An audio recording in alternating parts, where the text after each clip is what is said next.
Start ചെയ്യാവോ? Okay, start ചെയ്യാം. Okay, നല്ല respond ചെയ്യണേ എല്ലാവരും. ശരി, ഒന്നാമത്തെ ചോദ്യം ചെയ്തേ. പിങ് പോങ് എന്ന പദം ഏത് കായിക ഇനവുമായി ബന്ധപ്പെട്ടിരിക്കുന്നു? ഓക്കെ, ഇത് ഒരുപാട് തവണ റിപ്പീറ്റ് വന്നിട്ടുള്ള ഒരു ക്വസ്റ്റ്യൻ ആണ്. പിങ് പോങ് എന്നറിയപ്പെടുന്ന കായിക ഇനം ഏതാ പിള്ളേരെ? പിങ് പോങ് എന്നറിയപ്പെടുന്ന കായിക ഇനം ഏതാണ്?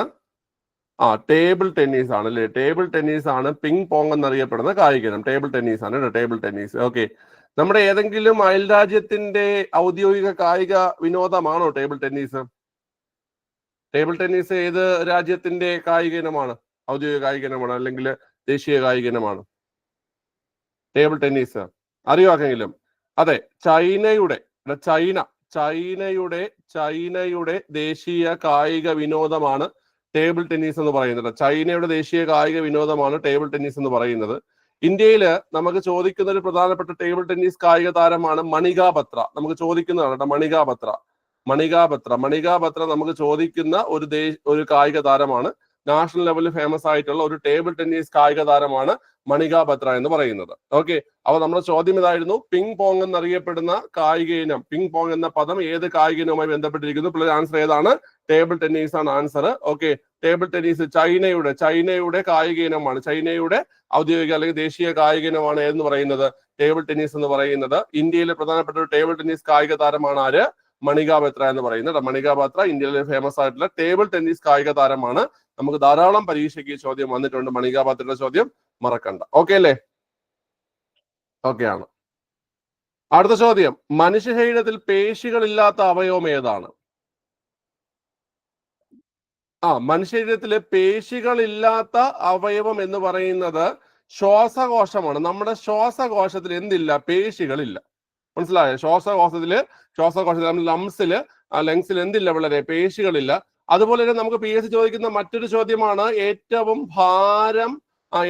ഭാരം കുറഞ്ഞ അവയവം. നമുക്ക് പലതവണ ചോദിച്ചിട്ടുണ്ട്. ഏറ്റവും ഭാരം കുറഞ്ഞ അവയവം ശ്വാസകോശം എന്നുള്ള ആൻസർ എന്ത് ചെയ്തിട്ടുണ്ട്? PSC എഴുതിയിട്ടുണ്ട്. മനസ്സിലായോ? ഏറ്റവും ഭാരം കുറഞ്ഞ അവയവം ശ്വാസകോശമാണ്. ഓക്കെ, അത് ഓർത്തിരിക്കുക. എന്നാൽ നമ്മുടെ ശരീരത്തില് വിശ്രമമില്ലാത്ത പേശി ഏതാണ്? വിശ്രമമില്ലാത്ത പേശി എന്ന് പറഞ്ഞാൽ നമ്മുടെ ശരീരത്തില് ഹൃദയപേശിയാണ് കേട്ടോ. ഹൃദയപേശിയാണ് വിശ്രമമില്ലാത്ത പേശി. നമ്മുടെ ഹാർട്ട് മസിൽ നമ്മൾ പറയുന്ന പേരെന്താണ്ടാ? ഹാർട്ട് മസിൽ നമ്മളൊരു പേരിട്ട് വിളിക്കാറുണ്ട്. എന്താണ് വിളിക്കുന്ന പേര്? കാർഡിയാക് മസിൽ എന്ന് പറയും അല്ലെ? Cardiac muscle. അപ്പൊ നമ്മുടെ ശരീരത്തിലെ വിശ്രമമില്ലാത്ത പേശി എന്ന് ഇട്ട് കഴിഞ്ഞാല് അത് ഹൃദയപേശി അല്ലെങ്കിൽ കാർഡിയാക് മസിലാണ്. എന്നാൽ നമ്മുടെ ശരീരത്തിൽ ഏറ്റവും കൂടുതൽ പ്രവർത്തിക്കുന്ന പേശി ഏതാണ്? ഏറ്റവും കൂടുതൽ പ്രവർത്തിക്കുന്ന പേശി ഏതാണ്ടാ? കൺപീലിയിലാണ്. കൺപീലിയിൽ പേശി ഇരിക്കുന്നതാണ്. ആർക്കടെ വയ്യാത്തത്? കൺപോളയല്ലേ? കൺപീലി എന്ന് പറഞ്ഞാൽ ഈ കണ്ണിൽ കാണപ്പെടുന്ന മറ്റേ മുടി. നിങ്ങളൊക്കെ മറ്റേ സുറുമ എഴുതുന്നത് അവിടെയല്ലേ?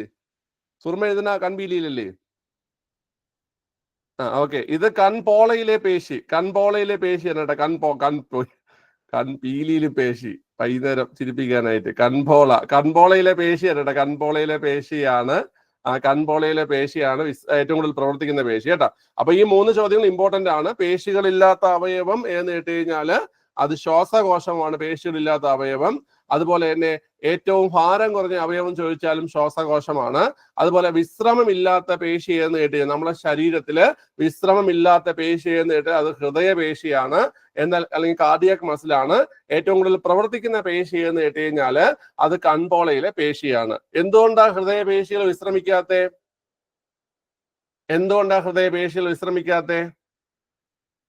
എന്തുകൊണ്ടാ?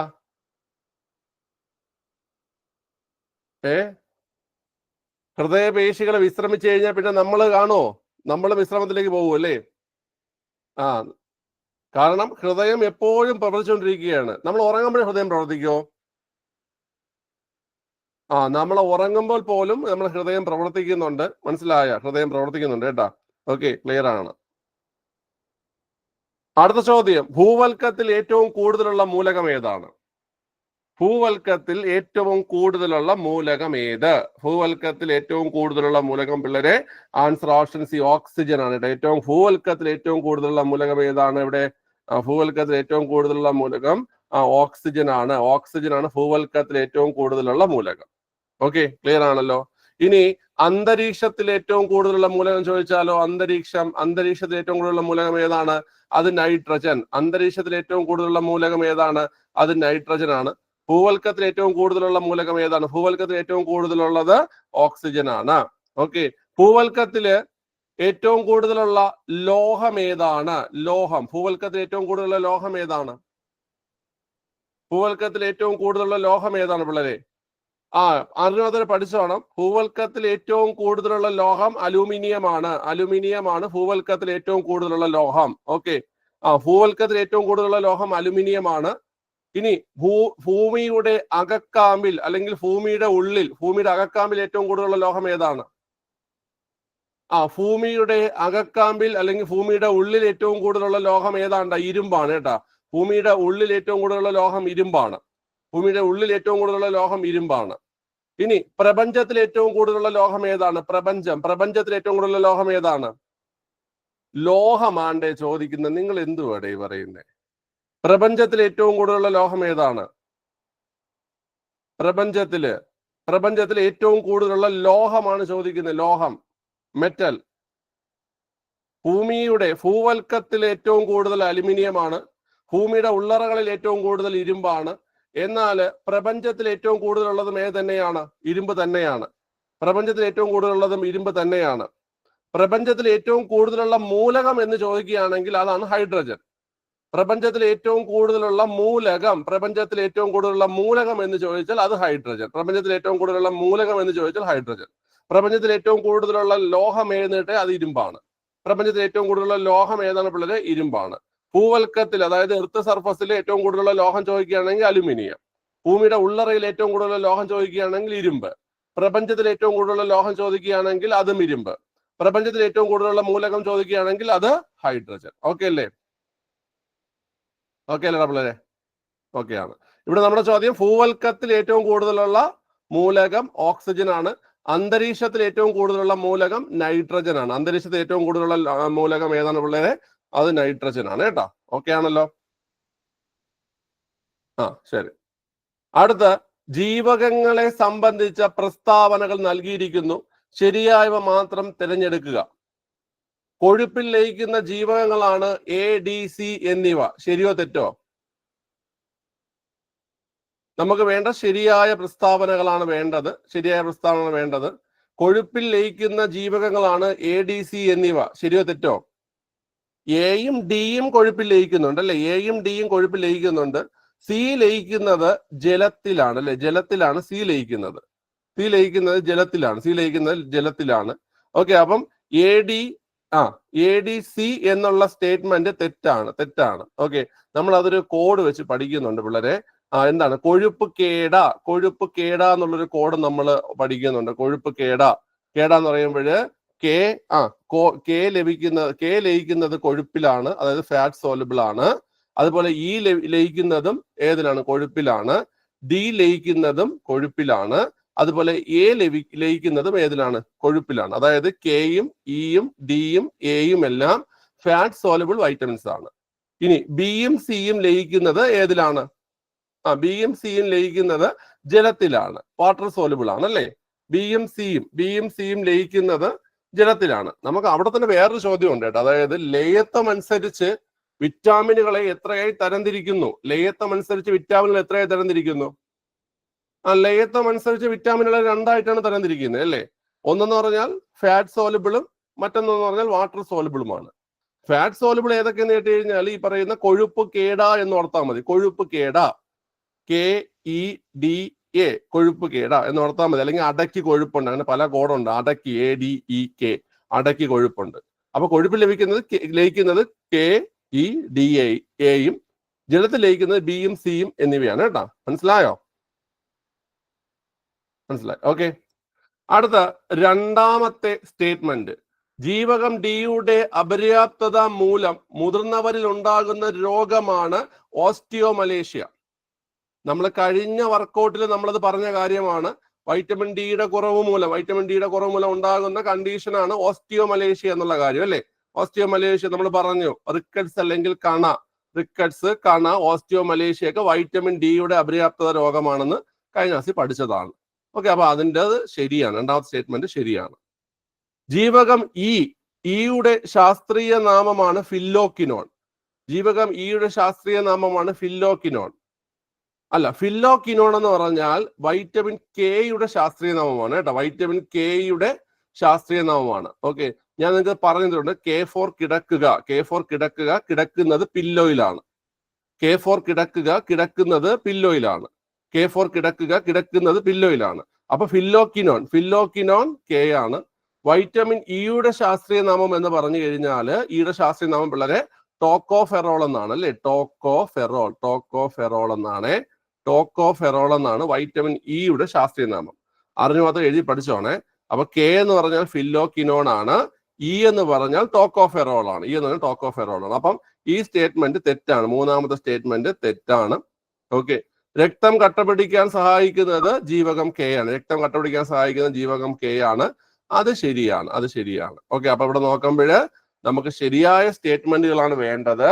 രണ്ടാമത്തെ സ്റ്റേറ്റ്മെന്റും നാലാമത്തെ സ്റ്റേറ്റ്മെന്റും ശരിയാണ്. ഓപ്ഷൻ ഡി ആണ് ആൻസർ. Option D. ഓക്കെ, മനസ്സിലായോ? ഏതെങ്കിലും ഒന്നുകൂടെ പറയണോ എന്തെങ്കിലും കാര്യങ്ങൾ? ഇവിടെ പിള്ളേരെ പറയണോ? വേണ്ട. ഓക്കെ, ശരി. അടുത്ത ക്വസ്റ്റ്യൻ. ഇന്ത്യയിലെ ആദ്യത്തെ വനിതാ ആനപ്പാപ്പാൻ ആര്? ഇന്ത്യയിൽ ആദ്യത്തെ വനിതാ ആനപ്പാപ്പാൻ ആരെന്ന് കേട്ട് കഴിഞ്ഞാൽ ഓക്കെ, പാർവതി ബറുവയാണല്ലേ. പാർവതി ബറുവയാണ് ഇന്ത്യയിൽ ആദ്യത്തെ വനിതാ ആനപ്പാപ്പൻ. പാർവതി ബറുവയാണ്. ഈ പാർവതി ബറുവ നമ്മൾ എങ്ങനെ പറയണം, എങ്ങനെ വിശേഷിപ്പിക്കണം? പത്മശ്രീ പാർവതി ബറുവ എന്ന് പറയണം. അവർക്ക് പത്മശ്രീ പുരസ്കാരം ലഭിച്ചു അല്ലെ. പത്മശ്രീ പുരസ്കാരം ലഭിച്ചിട്ടുണ്ട്. പാർവതി ബറുവയ്ക്ക് പത്മശ്രീ പുരസ്കാരം ലഭിച്ചിട്ടുണ്ട്. അത് നമുക്ക് ചോദ്യമായി വന്നതാണ്. നിങ്ങൾ ഇനി എഴുതാൻ പോകുന്ന കോമ്പറ്റീറ്റീവ് എക്സാംസിനും ആ ചോദ്യം ഉണ്ടാകും. പത്മശ്രീ ലഭിച്ച ആദ്യത്തെ വനിതാ ആനപ്പാപ്പാണെന്നോ ഇന്ത്യയിൽ ആദ്യത്തെ വനിതാ ആനപ്പാപ്പാണെന്നോ ചോദിച്ചു കഴിഞ്ഞാൽ ആരാണ് പിള്ളേർ? അത് പാർവതി ബറുവയാണ്. പാർവതി ബറുവ ഏത് സംസ്ഥാനക്കാരിയാ? പാർവതി ബറുവ അസമാണ്. അസം തെറ്റിക്കരുത്. പാർവതി നമുക്ക് സ്റ്റേറ്റ് ഒക്കെ എന്ത് ചെയ്യും പിള്ളേരെ കയറി ചോദിക്കും. പാർവതി ബറുവ അസമാണ്. അസമാണ് സ്റ്റേറ്റ് കേട്ടോ. പാർവതി ബറുവയുടെ സ്റ്റേറ്റ് അസമാണ്. പത്മശ്രീ ലഭിച്ചിട്ടുണ്ട്. ഓക്കെ, അടുത്ത് ജീവിതശൈലി രോഗങ്ങളുടെ നിയന്ത്രണത്തിനായി കേരള സർക്കാർ അവതരിപ്പിച്ച മൊബൈൽ ആപ്ലിക്കേഷൻ ഏതാണ്? ജീവിതശൈലി രോഗങ്ങളുടെ നിയന്ത്രണത്തിനായി കേരള സർക്കാർ അവതരിപ്പിച്ച മൊബൈൽ ആപ്ലിക്കേഷന്റെ പേര് ശൈലി ആപ്പ് എന്നാണ്. ശൈലി ആപ്പ്. ജീവിതശൈലി രോഗ നിയന്ത്രണത്തിനായി സർക്കാർ അവതരിപ്പിച്ച മൊബൈൽ ആപ്ലിക്കേഷൻ ശൈലി ആപ്പ് എന്നാണ്. ജീവിതശൈലി രോഗ നിയന്ത്രണ ഒരു പദ്ധതി ഉണ്ട്, നമുക്കിപ്പോ സ്ഥിരമായിട്ട് ചോദിക്കുന്നുണ്ട്. എന്താണ് ആ പദ്ധതിയുടെ പേര്? ജീവിതശൈലി രോഗ നിയന്ത്രണം. അതെ, പഠിച്ചോണം. ജീവിതശൈലി രോഗ നിയന്ത്രണം ലക്ഷ്യമിടുന്ന പദ്ധതിയാണ് അമൃതം ആരോഗ്യം പദ്ധതി. അമൃത ആരോഗ്യം പോലെ തന്നെ നമുക്ക് ഇപ്പൊ സ്ഥിരമായി ചോദിക്കുന്ന ഒരു പദ്ധതിയാണ് ശലഭം പദ്ധതി. എന്താണ് ശലഭം പദ്ധതി? നമുക്ക് അമൃതം ആരോഗ്യം പദ്ധതിയും ശലഭം പദ്ധതിയൊക്കെ നമുക്ക് ചോദിക്കുന്നുണ്ട്. എന്താണത്? നവജാത ശിശുക്കളിലെ വൈകല്യങ്ങൾ കണ്ടെത്തി ചികിത്സിക്കാനുള്ള നവജാത ശിശുക്കളിൽ അല്ലെങ്കിൽ നമ്മുടെ ഈ പറയുന്ന കുട്ടികൾ ജനിക്കുന്നതിന് മുമ്പ് തന്നെ അതിന്റെ വൈകല്യങ്ങൾ കണ്ടെത്തി അത് ചികിത്സിക്കാനുള്ള ഒരു പദ്ധതിയാണ് ശലഭം എന്ന് പറയുന്നത് അല്ലെ.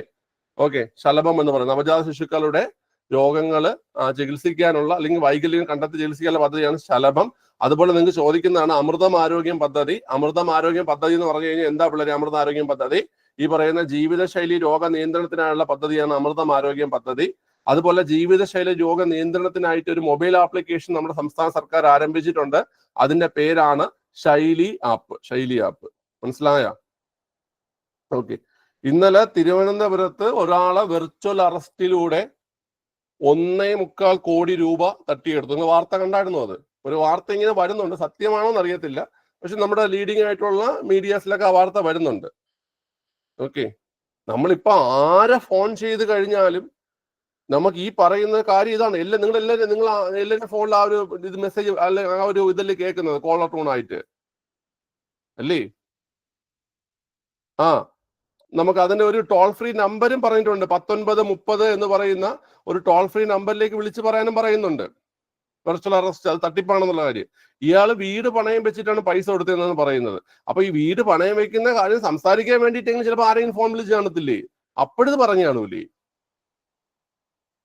ഇത് എന്തൊരു മനുഷ്യനാണെന്തോ, ഇത് എങ്ങനെ ഇത്രയും വിവരമില്ലാത്ത മനുഷ്യന്മാരായി പോണല്ലോ നമ്മളെന്നാണ് കിഴങ്ങന്മാർ. അല്ല എന്ത് പറയുന്നത്, ദേഷ്യോട് വരുന്നത് ഇവന്മാര് കാരണം നമ്മൾ ഈ കേട്ടോണ്ടിരിക്കണം. നമ്മളെ ഫോണില് നമ്മളിപ്പോ ആരെ കോൾ വിളിച്ചാലും നമ്മളിങ്ങനെ കേട്ടോണ്ടിരിക്കണം. ഓക്കെ, അത് പണ്ടാണെങ്കിൽ ഒരു ചേച്ചിയുടെ സൗണ്ട് ആണ്, അത് കേൾക്കാൻ നല്ല രസമാണ്. ഇത് ഏത് ചെറുക്കനാ പറയുന്നേ, അതാണ് വീണ്ടും പ്രശ്നം. ഇവൻ്റെത് കേട്ട് കേട്ട് വയ്യ. ഓക്കെ, പെമ്പിള്ളേരാണെങ്കിൽ പിന്നെ കേട്ടോണ്ടേ ഇരിക്കുക, അതും പാട്. ഓക്കെ, ശരി. അടുത്ത, ഇന്ത്യയിൽ ആദ്യമായി യുനെസ്കോയുടെ സാഹിത്യ പദവി ലഭിച്ച നഗരം ഏതാണ്? ഇന്ത്യയിൽ ആദ്യമായി യുനെസ്കോയുടെ സാഹിത്യ നഗരി പദവി ലഭിച്ചു. നമുക്ക് റീസെന്റ് ആയിട്ട് ചോദിച്ചാണ്, നിങ്ങൾക്ക് വീണ്ടും ചോദിക്കും.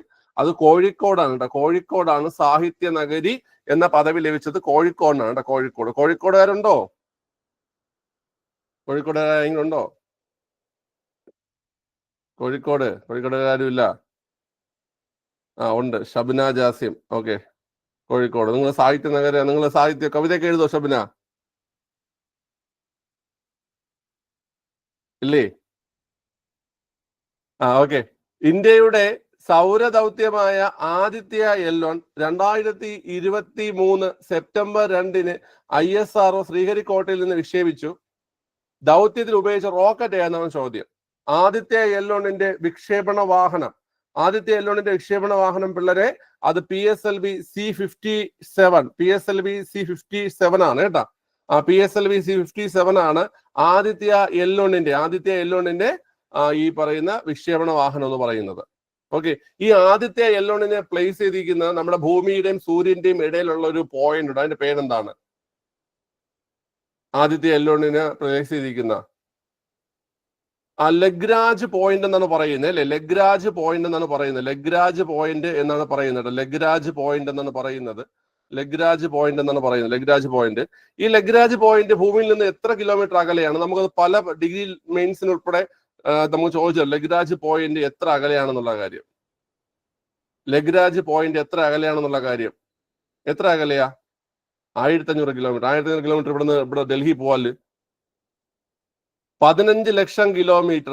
വളരെ 15 ലക്ഷം കിലോമീറ്റർ. 15 ലക്ഷം കിലോമീറ്റർ കേട്ടോ. 15 ലക്ഷം കിലോമീറ്റർ അകലെയാണ്. 15 ലക്ഷം കിലോമീറ്റർ അകലെയാണ് ഈ ലഗ്രാഞ്ച് പോയിന്റ് എന്ന് പറയുന്നത്. ഓക്കെ, നിങ്ങൾക്ക് ഈ സ്പേസ് ഒക്കെ ഇഷ്ടമാണോ? സ്പേസ് സയൻസ് ഒക്കെ ഇഷ്ടമാണോ?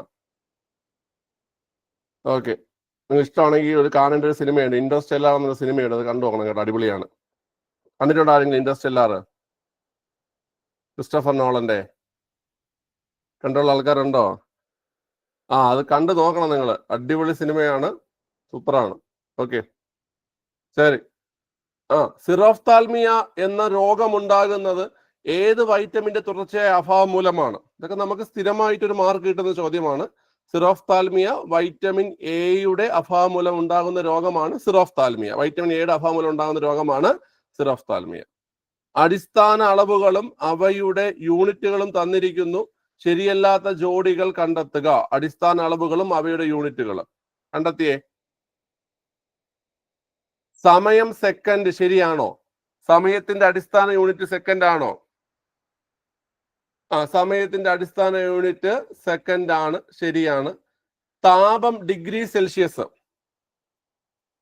താപത്തിന്റെ അടിസ്ഥാന യൂണിറ്റ്, താപത്തിന്റെ അടിസ്ഥാന യൂണിറ്റ് കെൽവിൻ ആണോ? താപനിലയുടെ അടിസ്ഥാന യൂണിറ്റ് അല്ലേ കെൽവിൻ? ഇവിടെ താപമല്ലേ തന്നിരിക്കുന്നേ? ജൂളാണ് കേട്ടോ. പക്ഷെ തെറ്റാണിത്. താപത്തിന്റെ അടിസ്ഥാന യൂണിറ്റ് ജൂളാണ്. ജൂളാണ് താപത്തിന്റെ അടിസ്ഥാന യൂണിറ്റ്. ജൂളാണ്. താപം വേറെയാണ്, താപനില വേറെയാണ്. താപം വേറെയാണ്, താപനില വേറെയാണ് കേട്ടോ. രണ്ടും രണ്ടാണ്. ഒരു പദാർത്ഥത്തിലെ തന്മാത്രകളുടെ ആകെ ഗതികോർജം എന്ന് പറഞ്ഞാൽ, ഒരു പദാർത്ഥത്തിലെ തന്മാത്രകളുടെ ആകെ ഗതികോർജമാണ് ഏത്? ആകെ ഗതികോർജമാണ് താപം. ആകെ ഗതികോർജം താപവും ഒരു പദാർത്ഥത്തിലെ തന്മാത്രകളുടെ ശരാശരി ഗതികോർജമാണ് ഏത്? താപനില. ശരാശരി ഗതികോർജം താപനിലയുമാണ്. മനസ്സിലായ? താപം എന്ന് പറഞ്ഞാൽ ഒരു പദാർത്ഥത്തിലെ തന്മാത്രകളുടെ ആകെ ഗതികോർജം, ടോട്ടൽ കൈനറ്റിക് എനർജിയാണ് താപം എന്ന് പറയുന്നത്. ഓക്കെ, അല്ലെങ്കിൽ ഹീറ്റ് എന്ന് പറയും. ഇനി ശരാശരി ഗതികോർജം, അതായത് ആവറേജ് കൈനറ്റിക് എനർജിയാണ് താപനില അല്ലെങ്കിൽ ടെമ്പറേച്ചർ എന്ന് പറയുന്നത്. ഓക്കെ, ഓർത്തിരിക്കുക. ക്ലിയർ ആണല്ലോ. ഉപകരണങ്ങളും വേറെയാണ്. താപം അളക്കാനുള്ള ഉപകരണം ആർക്ക് പറയാം? താപം അളക്കാനുള്ള ഉപകരണം ഏതാണ്? താപം അളക്കാനുള്ള ഉപകരണം ഏതാണ് പിള്ളേരെ? താപം അളക്കാനുള്ള ഉപകരണം ആർക്കും അറിയത്തില്ല. കലോറി മീറ്റർ ആണ് കേട്ടോ. കലോറി മീറ്റർ ആണ് താപം അളക്കാനുള്ള ഉപകരണം. കലോറി മീറ്റർ ആണ് താപം അളക്കാനുള്ള ഉപകരണം. താപനില അളക്കാനുള്ള ഉപകരണമാണ് തെർമോമീറ്റർ എന്ന് പറയുന്നത്. തെർമോമീറ്റർ കേട്ടോ. തെർമോമീറ്റർ എന്ന് പറഞ്ഞു കഴിഞ്ഞാൽ അത് താപം അളക്കാനുള്ള ഉപകരണമാണ്. ഓക്കെ, താപനില അളക്കാനുള്ള ഉപകരണമാണ് തെർമോമീറ്റർ. താപം അളക്കാനുള്ള ഉപകരണം കലോറിമീറ്റർ. ഞാൻ പറഞ്ഞത് മാറിപ്പോയി. താപം കലോറിമീറ്റർ, താപനില തെർമോമീറ്റർ. താപനിലയുടെ യൂണിറ്റുകളാണ് ഡിഗ്രി സെൽഷ്യസ്, അല്ലെ? ഡിഗ്രി സെൽഷ്യസ്, അതുപോലെ തന്നെ ഫാരൻഹീറ്റ്,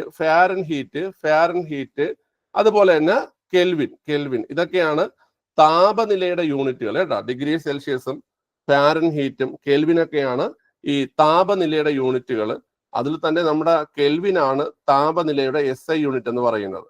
താപനിലയുടെ SI യൂണിറ്റ് ഏതാണ്? കെൽവിനാണ് കേട്ടോ. ഓക്കെ, അപ്പൊ മാറിപ്പോവരുത്. ശരാശരി ഗതികോർജം താപനിലയാണ്. താപനില അളക്കാൻ ഉപയോഗിക്കുന്ന ഉപകരണം തെർമോമീറ്റർ ആണ്. താപനിലയുടെ യൂണിറ്റുകൾ ഡിഗ്രി സെൽഷ്യസ്, ഫാരൻഹീറ്റ്, കെൽവിൻ എന്നിവയാണ്. നമ്മൾ പറഞ്ഞു താപം അളക്കാൻ ഉപയോഗിക്കുന്ന ഉപകരണം കലോറി മീറ്റർ ആണെന്ന് പറഞ്ഞു. താപത്തിന്റെ യൂണിറ്റുകൾ അത് ജൂള്. ജൂളും പിന്നെ ഏതുണ്ടാ? ജൂളും ഉണ്ട്, കലോറിയും ഉണ്ട്. കലോറിയും ഉണ്ട്.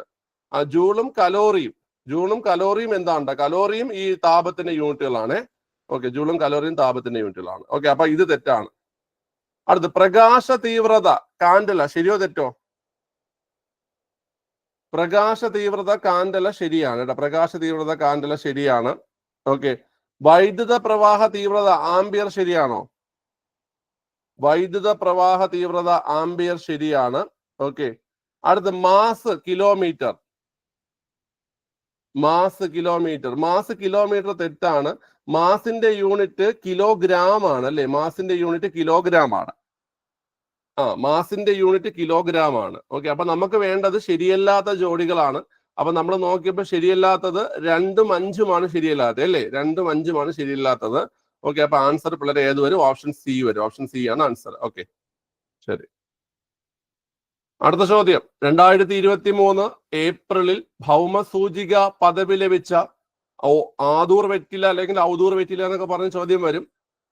ഏതാണ് ആദൂർ വെറ്റില? ഏത് സംസ്ഥാനത്തെ കാർഷിക വിളയാണ് ഭൗമസൂചിക പദവി ലഭിച്ച ആദൂർ വെറ്റില? ആദൂർ വെറ്റില തമിഴ്നാടാണ്, അല്ലെ പിള്ളേർ? തമിഴ്നാടിൽ നിന്നുള്ള കാർഷിക വിളയാണ് ആദൂർ വെറ്റില. തമിഴ്നാടാണ് ആൻസർ കേട്ടോ. തമിഴ്നാട്.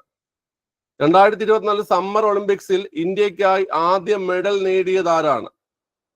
2024 സമ്മർ ഒളിമ്പിക്സിൽ ഇന്ത്യക്കായി ആദ്യ മെഡൽ നേടിയത് ആരാണ്? 2024 പാരീസ് ഒളിമ്പിക്സിൽ ഇന്ത്യക്ക് വേണ്ടി ആദ്യ മെഡൽ നേടിയത് മനു ഭാക്കർ ആണ്. മനു ഭാക്കർ ഏത് ഇനത്തിലാണ് മെഡൽ നേടിയത് പിള്ളേരെ? മനു ഭാക്കർ ഷൂട്ടിംഗ് ആണ്, അല്ലെ? ഷൂട്ടിങ്ങിലാണ് മനു ഭാക്കർ മെഡൽ നേടിയത്. മനു ഭാക്കർ ആണ് ആൻസർ. ഷൂട്ടിംഗ് ആണ്. 2024 പാരീസ് ഒളിമ്പിക്സിൽ ഇന്ത്യക്ക് ആദ്യ മെഡൽ നേടിയ മനു ഭാക്കർ ആണ്. ഏതിനത്തിലാണ്? അത് ഷൂട്ടിങ്ങിലാണ്. ഓക്കെ, ക്ലിയർ ആണ്. ലോഹങ്ങളും 2 മെഡൽ, ഒരു ഒളിമ്പിക്സിൽ 2 മെഡൽ നേടുന്ന ആദ്യത്തെ ഇന്ത്യൻ താരവും മനു ഭാക്കർ ആണ്. ഒരു ഒളിമ്പിക്സിൽ 2 മെഡൽ നേടുന്ന ആദ്യത്തെ ഇന്ത്യൻ താരവും മനു ഭാക്കർ ആണ് കേട്ടോ. മനു ഭാക്കർ ആണ്. ഓക്കെ, നമ്മൾ ഒളിമ്പിക്സ് ഒക്കെ മുമ്പ് നമ്മൾ ഡിസ്കസ് ചെയ്തിട്ടുണ്ട്. നമ്മൾ കറണ്ട് അഫയേഴ്സ് ഡിസ്കസ് ചെയ്യാതൊക്കെ. ലോഹങ്ങളും അവയുടെ അയിരുകളും തന്നിരിക്കുന്നു. ശരിയായ രീതിയിൽ ചേരുംപടി ചേർക്കുക. ഒന്ന് ചേരുംപടി ചേർത്തേടാ. ഓക്കെ, നമുക്ക് ഒന്നാമതായി കൊടുത്തിരിക്കുന്ന അലുമിനിയം ആണ്. അലുമിനിയത്തിന്റെ അയിര് ഏതാണ്ടാ? അലുമിനിയത്തിന്റെ അയിര് ബോക്സൈറ്റ് ആണ്, അല്ലെ പിള്ളേർ? അലുമിനിയത്തിന്റെ അയിര് ബോക്സൈറ്റ് ആണ്. അപ്പൊ നമുക്ക് ഒന്ന് നമുക്ക് ഏത് വരും? ഒന്ന് നമുക്ക് സി വരും. ഒന്ന് സി. ഓക്കെ, അടുത്ത ലെഡിന്റെ അയിര് ഏതാണ്? ലെഡിന്റെ അയിര് ഗലീന ആണ്, അല്ലെ? ഗലീനയാണ് ലെഡിന്റെ അയിര്. അപ്പൊ ഏത് വരും? 2A വരും. 2A. ഗലീന എ അല്ലേ? ഗലീന എ ആണ്. അടുത്ത 3 സിങ്ക് ആണ്. സിങ്കിന്റെ അയിര് ഏതാ? സിങ്കിന്റെ അയിര് കലാമിൻ ആണ്. അപ്പൊ 3 ഏത് വരും? 3B വരും. ഓക്കെ, പിന്നെ ഇരുമ്പിന്റെ അയിര് ഹേമറ്റൈറ്റ് തന്നെ. 4D വരും. 1 C 2 A 3 B 4 D. ഏത് വരും ആൻസർ? ഏതൊരു പിള്ളേരെ? ഓപ്ഷൻ ബി വരും അല്ലെ? ഓപ്ഷൻ ബി ആണ് answer. 1 C 2 A 3 B 4 D. Okay, ഇനി ഇതിൽ തന്നെ നമ്മൾ വെട്ടുന്നത് എങ്ങനെ ഞാൻ പറഞ്ഞുതരാം. നമുക്ക് ആദ്യം തന്നെ അലുമിനിയം, നമുക്ക് ബോക്സൈറ്റ്, കാരണം അലുമിനിയം ബോക്സൈറ്റ് സ്ഥിരമായിട്ട് PSC ചോദിക്കുന്നതാണ് അലുമിനിയം ബോക്സൈറ്റ്. അപ്പൊ നമുക്ക് 1 C എന്ന് ആദ്യമേ കിട്ടി. 1 C എന്ന് ആദ്യമേ കിട്ടി. അപ്പൊ നമ്മൾ 1 C ഉള്ള മാത്രം എടുത്താൽ മതി. അപ്പൊ നമുക്ക് C ഓപ്ഷനും വെട്ടിക്കളയാം, D ഓപ്ഷനും വെട്ടിക്കളയാം.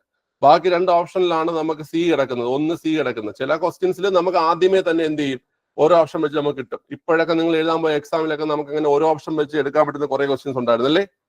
ഓരോ ഓപ്ഷൻ വെച്ച് ഇങ്ങനെ ചേരുമ്പോൾ ചേർക്കാനുള്ള നമുക്ക് ഓരോ ഓപ്ഷൻ വെച്ച് എടുക്കാൻ പറ്റുന്ന ക്വസ്റ്റ്യൻസ് ഉണ്ടായിരുന്നു. ഓക്കെ, ക്ലിയർ ആണല്ലോ? അപ്പൊ അങ്ങനെ വെട്ടിയെടുക്കാൻ പറ്റുന്ന ക്വസ്റ്റ്യൻസ് ഉണ്ട്. നമുക്ക് രണ്ടാമത്തെ നോക്കുമ്പോൾ തന്നെ, അല്ലെങ്കിൽ നമുക്ക് രണ്ടാമത്തെ മൂന്നാമത്തെ നോക്കുമ്പോൾ ചിലപ്പോൾ അടുത്ത ഉത്തരത്തിലേക്ക് എത്താൻ പറ്റും ഇവിടെ. ഓക്കെ, ഇപ്പം ലെഡിന്റെയൊക്കെ എല്ലാവർക്കും അറിയേണ്ടതാണ്, ഗലീനയൊക്കെ. അതൊക്കെ നമ്മൾ ബേസിക് ആയിട്ടുള്ള പോയിന്റിലാണ്, ലെഡ്, ഗലീന. ഓക്കെ, ക്ലിയർ ആണല്ലോ? ശരി. സിങ്ക്, കലാമിൻ, അതൊക്കെ സ്ഥിരമായി ചോദിക്കുന്നതാണ്. ലെഡിന്റെ ഗലീനയും സിങ്കിന്റെ കലാമിനൊക്കെ സ്ഥിരമായി ചോദിക്കുന്നതാണ്. അതെല്ലാം നോട്ട് ചെയ്ത് പഠിക്കുക. ഈ കാണുന്ന ക്വസ്റ്റ്യൻസ് എല്ലാം നിങ്ങൾക്ക് ആവശ്യമായിട്ടുള്ള ക്വസ്റ്റ്യൻസ് തന്നെയാണ് കേട്ടോ. ഓക്കെ, അടുത്ത ക്വസ്റ്റ്യൻ. പുളി, മുന്തിരി എന്നിവയിൽ അടങ്ങിയിരിക്കുന്ന ആസിഡ് ഏതാണ്? പുളി, മുന്തിരി എന്നിവയിൽ അടങ്ങിയിരിക്കുന്ന ആസിഡ്, പുളി, മുന്തിരി എന്നിവയിൽ അടങ്ങിയിരിക്കുന്ന ആസിഡ് ഏതാണ് പിള്ളേർ? അത് ടാർട്ടാറിക് ആസിഡ് ആണ് അല്ലേ? ടാർട്ടാറിക് ആസിഡ് ആണ്. പുളി, മുന്തിരി എന്നിവയിൽ അടങ്ങിയിരിക്കുന്ന ആസിഡ് ടാർട്ടാറിക് ആസിഡ് ആണ്. അത് നമുക്ക് പഠിക്കാൻ എളുപ്പമാണ്. ഇപ്പൊ പുളി ആയാലും മുന്തിരി ആയാലും കറുപ്പാണ് അല്ലേ? കറുത്ത ടാറ് പോലെയാണ് ഇരിക്കുന്നത് അല്ലേ? കറുത്ത ടാറ് പോലെയാണ് ഈ പുളി, മുന്തിരിയൊക്കെ ഇരിക്കുന്നത്. പുളിയും മുന്തിരിയൊക്കെ ഇരിക്കുന്നത് കറുത്ത ടാറ് പോലെയാണ്. അപ്പം പുളി, മുന്തിരി, ടാർട്ടാറിക് ആസിഡ്. പുളി, മുന്തിരി, ടാർട്ടാറിക് ആസിഡ് കേട്ടോ. ഓക്കെ, അതുപോലെ അസറ്റിക് ആസിഡ് വിനാഗിരിയിൽ അടങ്ങിയിരിക്കുന്ന ആസിഡ്. അത് നമുക്ക് ചോദിക്കുന്നതാണ്. വിനാഗിരി, വിനെഗർ ഉണ്ടല്ലോ, വിനാഗിരിയിൽ അടങ്ങിയിരിക്കുന്ന ആസിഡാണ് അസറ്റിക് ആസിഡ്. വിനാഗിരിയിൽ അടങ്ങിയിരിക്കുന്ന ആസിഡാണ് അസറ്റിക് ആസിഡ് കേട്ടോ. വിനാഗിരിയിൽ അടങ്ങിയിരിക്കുന്ന ആസിഡ്. അതുപോലെ സിട്രിക് ആസിഡ് എന്ന് പറഞ്ഞു കഴിഞ്ഞാല് പുളിരുചിയുള്ള ഫലങ്ങളിൽ, അതായത് നമ്മുടെ നാരങ്ങ, ഓറഞ്ച്, അങ്ങനെ പുളിരുചിയുള്ള ഫലങ്ങളിൽ അടങ്ങിയിരിക്കുന്ന ആസിഡാണ് സിട്രിക് ആസിഡ്. ടാനിക് ആസിഡ് എന്ന് പറഞ്ഞു കഴിഞ്ഞാൽ തേയിലയിൽ അടങ്ങിയിരിക്കുന്ന ആസിഡാണ് ടാനിക് ആസിഡ് കേട്ടോ. തേയിലയിൽ അടങ്ങിയിരിക്കുന്ന ആസിഡാണ് ടാനിക് ആസിഡ്. തേയില. ഓക്കെ, ഇത് ഇമ്പോർട്ടന്റ് ആണ്. പുളി, മുന്തിരി എന്നിവയിൽ അടങ്ങിയിരിക്കുന്നത് ടാർട്ടാറിക് ആസിഡ് ആണ്. അതുപോലെ വിനാഗിരി പഠിച്ചോണം, വിനാഗിരിയിൽ അടങ്ങിയിരിക്കുന്ന ആസിഡ് അസറ്റിക് ആസിഡ് ആണ്. അതുപോലെ പുളിരുചിയുള്ള ഫലങ്ങളിൽ അടങ്ങിയിരിക്കുന്ന സിട്രിക് ആസിഡും തേയിലയിൽ അടങ്ങിയിരിക്കുന്നത് ടാനിക് ആസിഡുമാണ്. ഓക്കെ, ശരി. അടുത്ത ക്വസ്റ്റ്യൻ. പ്രതിധ്വനിയെ കുറിച്ചുള്ള പഠനം എന്ത് പേരിൽ അറിയപ്പെടുന്നു? പ്രതിധ്വനിയെ കുറിച്ചുള്ള പഠനം എന്ത് പേരിൽ അറിയപ്പെടുന്നു?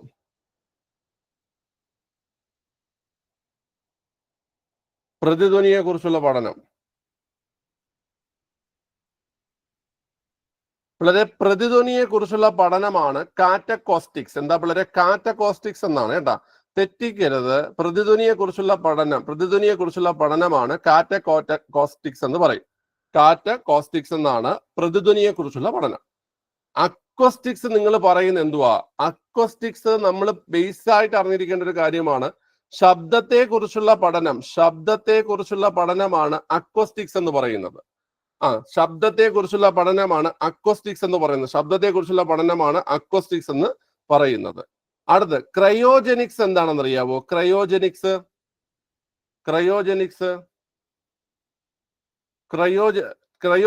എന്ന് പറഞ്ഞു കഴിഞ്ഞാല് താഴ്ന്ന താപനിലയെ കുറിച്ചുള്ള, അല്ലെങ്കിൽ താഴ്ന്ന ഊഷ്മാവിനെ കുറിച്ചുള്ള പഠനമാണ്. താഴ്ന്ന താപനിലയെന്നോ താഴ്ന്ന ഊഷ്മാവെന്നോ ചോദിക്കുകയാണെങ്കിൽ, അതിനെക്കുറിച്ചുള്ള പഠനമെന്നോ ചോദിക്കുകയാണെങ്കിൽ അതിന്റെ ആൻസർ ക്രയോജനിക്സ് എന്നാണ്. മനസ്സിലായ? താഴ്ന്ന ഊഷ്മാവെന്നോ താഴ്ന്ന താപനിലയെന്നോ ചോദിച്ചു കഴിഞ്ഞാൽ അതിനെക്കുറിച്ചുള്ള പഠനമാണ് ക്രയോജനിക്സ് എന്ന് പറയുന്നത്. അങ്ങനെയാണെങ്കിൽ ഉയർന്ന ഊഷ്മാവിനെ കുറിച്ചുള്ള പഠനം എന്താണ്ടാ? ഉയർന്ന ഊഷ്മാവിനെ കുറിച്ചുള്ള പഠനം എന്താണ്? അത് പൈറോജനിക്സ് ആണ് കേട്ടോ. പൈറോജനിക്സ് ആണ് ഉയർന്ന ഊഷ്മാവിനെ കുറിച്ചുള്ള പഠനം. ക്രയോജനിക്സ് എന്ന് പറഞ്ഞാൽ താഴ്ന്ന ഊഷ്മാവിനെ കുറിച്ചുള്ള പഠനമാണ് ക്രയോജനിക്സ്. പൈറോജനിക്സ് എന്ന് പറഞ്ഞാൽ ഉയർന്ന ഊഷ്മാവിനെ കുറിച്ചുള്ള പഠനമാണ് പൈറോജനിക്സ്. ഓക്കെ, ക്ലിയർ ആണ്? ഒപ്റ്റിക്സ് എന്ന് പറഞ്ഞ ഒപ്റ്റിക്സ് എന്തിനെ കുറിച്ചുള്ള പഠനമാണ്? ഒപ്റ്റിക്സ് എന്ന് പറഞ്ഞാൽ പ്രകാശത്തെ കുറിച്ചുള്ള പഠനമാണ് കേട്ടോ. പ്രകാശത്തെ കുറിച്ചുള്ള പഠനമാണ് ഒപ്റ്റിക്സ്. പ്രകാശത്തെ കുറിച്ചുള്ള പഠനമാണ് ഒപ്റ്റിക്സ് എന്ന് പറയുന്നത് കേട്ടോ. പ്രകാശത്തെ കുറിച്ചുള്ള പഠനമാണ് ഒപ്റ്റിക്സ്. അപ്പൊ അക്വസ്റ്റിക്സ് എന്ന് പറഞ്ഞാൽ ശബ്ദത്തെ കുറിച്ചുള്ള പഠനം. അക്വസ്റ്റിക്സ് എന്നുള്ളത് ശബ്ദത്തെ കുറിച്ചുള്ള പഠനമാണ്.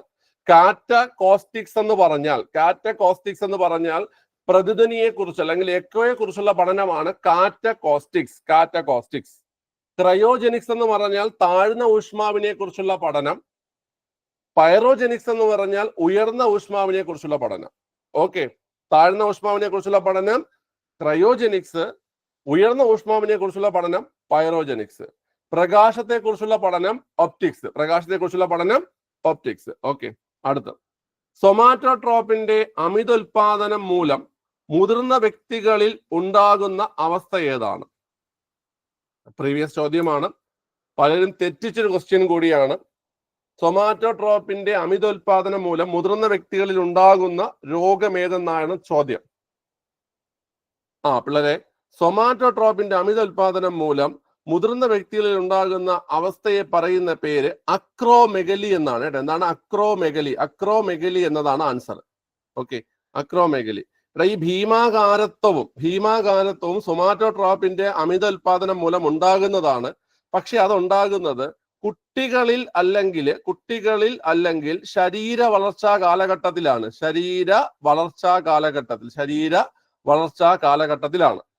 മനസ്സിലായ? നമ്മൾ വളരുന്ന സമയത്താണ് ഈ ഭീമാകാരത്വം അല്ലെങ്കിൽ ജൈജാൻഡിസം ഉണ്ടാകുന്നത്, വളരുന്ന സമയത്താണ്. എന്നാൽ അക്രോമെഗലി ഉണ്ടാവുന്നത് നമ്മൾ മുതിർന്നതിന് ശേഷമാണ്, വളർച്ചാ കാലഘട്ടത്തിന് ശേഷമാണ്. നമുക്ക് മുതിർന്നതിന് ശേഷം നമുക്ക് ഉണ്ടാകുന്ന കണ്ടീഷനാണ് നമുക്ക് ഈ പറയുന്ന അക്രോമെഗലി എന്ന് പറയുന്നത്. അപ്പൊ സൊമാറ്റോട്രോപ്പിന്റെ അമിതോൽപാദനം മൂലം മുതിർന്ന വ്യക്തികളിൽ ഉണ്ടാകുന്ന അവസ്ഥയാണ് അക്രോമെഗലി. ശരീര വളർച്ചാ കാലഘട്ടത്തിൽ ഉണ്ടാകുന്ന അവസ്ഥയാണ് ഭീമാകാരത്വം, അല്ലെങ്കിൽ നമ്മൾ തന്നെ ജൈജാൻഡിസം എന്ന് ഇംഗ്ലീഷിൽ പറയും. ജൈജാൻഡിസം അല്ലെങ്കിൽ ഭീമാകാരത്വം ഉണ്ടാകുന്നത് അത് ശരീര വളർച്ചാ കാലഘട്ടത്തിലാണ്. സൊമാറ്റോട്രോപ്പിന്റെ ഉൽപാദനം അല്ലെങ്കിൽ ഗ്രോത്ത് ഹോർമോണിന്റെ ഉൽപാദനം കൂടുമ്പോഴാണ് ഈ കണ്ടീഷൻ ഉണ്ടാകുന്നത്. ഇനി ഈ ഗ്രോത്ത് ഹോർമോൺ അല്ലെങ്കിൽ സൊമാറ്റോട്രോപ്പിന്റെ ഉൽപാദനം കുറയുമ്പോൾ ഉണ്ടാകുന്ന കണ്ടീഷൻ എന്താണ്? അത് നമ്മുടെ ഈ ശരീര വളർച്ചാ കാലഘട്ടത്തിൽ ഈ സൊമാറ്റോട്രോപ്പിൻ അല്ലെങ്കിൽ ഗ്രോത്ത് ഹോർമോണിന്റെ ഉൽപാദനം കുറയുമ്പോൾ ഉണ്ടാകുന്ന കണ്ടീഷനെ പറയുന്ന പേര് വാമനത്വം എന്നാണ്. എന്താ പിള്ളേരെ? വാമനത്വം എന്നാണ് കേട്ടോ. വാമനത്വം അല്ലെങ്കിൽ നമ്മൾ അതിനെ ഡാർഫിസം എന്ന് പറയും. വാമനത്വം അല്ലെങ്കിൽ അതിനെ ഡാർഫിസം എന്ന് പറയും. ഓക്കെ അല്ലേ? ഇനി ക്രെട്ടനിസവും മിക്സഡിമയും. തൈറോക്സിൻ അല്ലേ? നമുക്കറിയാം തൈറോക്സിന്റെ ഉൽപാദനം, നമ്മുടെ തൈറോയ്ഡ് ഗ്രന്ഥി ഉൽപ്പാദിപ്പിക്കുന്ന ഹോർമോണാണ് തൈറോക്സിൻ. തൈറോക്സിന്റെ ഉൽപാദനം കുറയുന്ന കണ്ടീഷനെ പറയുന്ന പേരെന്താണ്? തൈറോക്സിന്റെ ഉൽപാദനം കുറയുന്ന കണ്ടീഷൻ, തൈറോക്സിന്റെ ഉൽപാദനം കുറയുന്ന കണ്ടീഷൻ എന്താണ്? അതിന് നമ്മൾ ഹൈപ്പോതൈറോയിഡിസം എന്ന് പറയും. എന്ത് പറയും പിള്ളേരെ? ഹൈപ്പോതൈറോയിഡിസം എന്ന് പറയും. തൈറോക്സിന്റെ ഉൽപാദനം കുറയുന്ന കണ്ടീഷനെയാണ് ഹൈപ്പോതൈറോയിഡിസം എന്ന് പറയുന്നത്. കുട്ടികളിൽ ഉണ്ടാകുന്ന ഹൈപ്പോതൈറോയിഡിസം